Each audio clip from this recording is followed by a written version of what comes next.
This is another episode of From Pastor Ed's Study. As you might notice, I'm not actually in the study. The study's over there. That's Smarled Robert, the oldest mutt. I'm actually out here because the lighting is better. I want to show you an illustration that has been in my mind for a couple of years about how to understand salvation, and it involves the scales and these two little gentlemen right here. Let me introduce them to you. The one on the left is Pastor Ed, and the one on the right is Pastor Ed as he should be. Okay, I think a lot of times we have in our heads that after we die, that there's going to be some kind of a judgment, and we've got this idea of a scale in our head, and we think, you know, I've done more good things than bad. I haven't really done that many bad things, and I've done way more good things.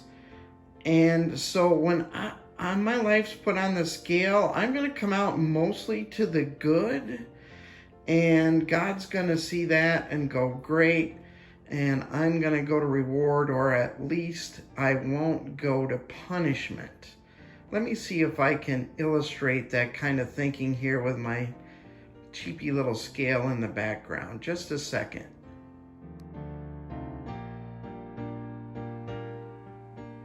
If there's any kind of a scales going on after we die, I think it'll be more like this. Instead of the good we've done versus the bad we've done, I'm going to take Pastor Ed as he should be here, and I'm going to put him on the scale. There he is. Back when God originally said, I'm going to make this guy, Edward Keeler Ross, he's going to come into being in 1964. And this is who I intend this Pastor Ed guy to be. This is how loving and kind and caring and righteous and true I have for him to be. That's on one side of the scale. Now, on the other side of the scale, we have Pastor Ed, Edward Keeler Ross, as he actually has lived his life, as he actually is. And with this guy, when he has done things that he knows are wrong, that's took a chunk out of him. When he's done things that he knew were mean, he knew were spiteful,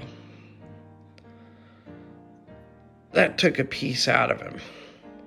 And there's also good things that he was designed to do that he said, I don't think I'm going to do that.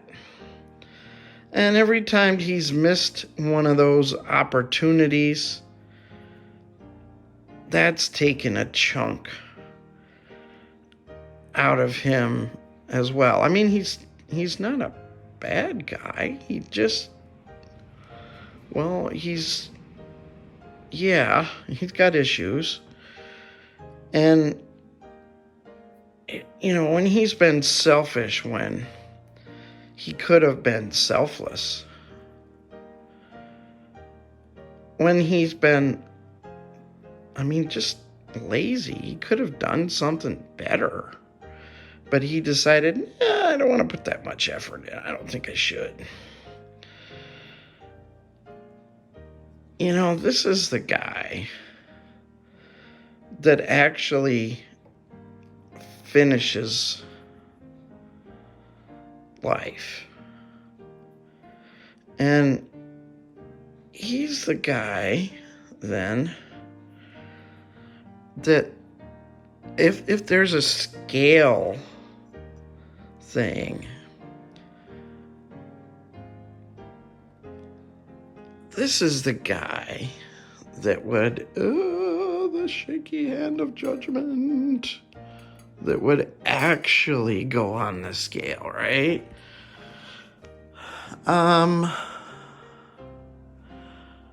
So when you look at the scale situation this way, you see that actual Ed has fallen short of who God always intended him to be.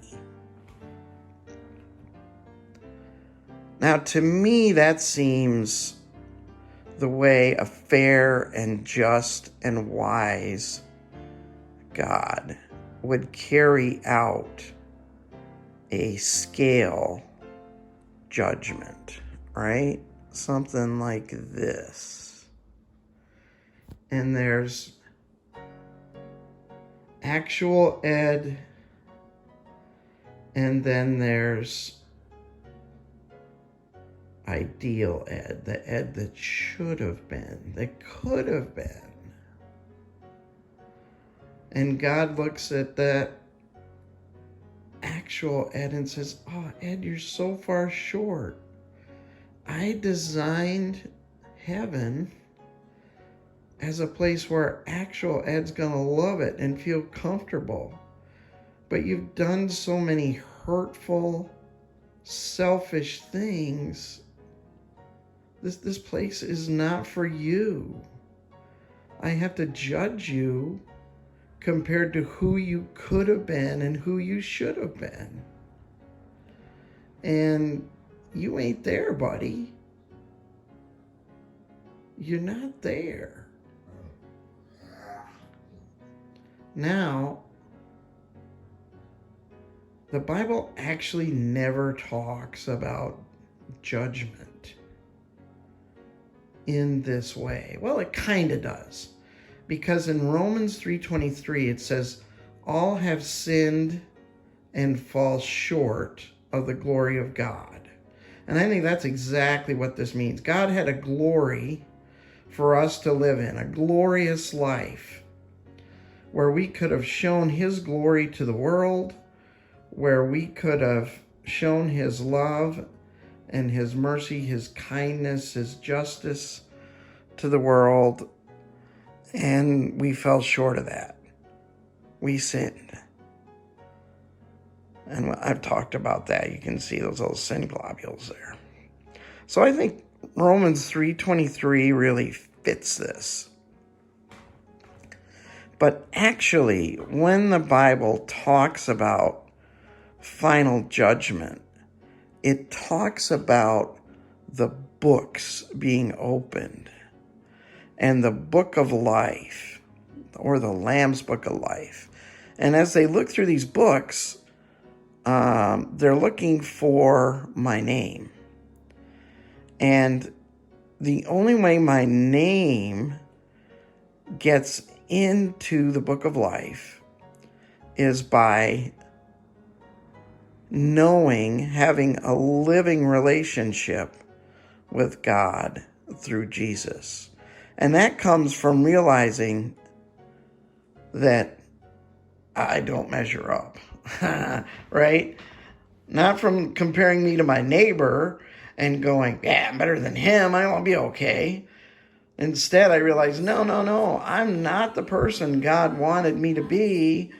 And Lord Jesus, I don't want to live this way anymore. I want to live the way you've designed me. I want to have the life that you have for me, but I can't live it.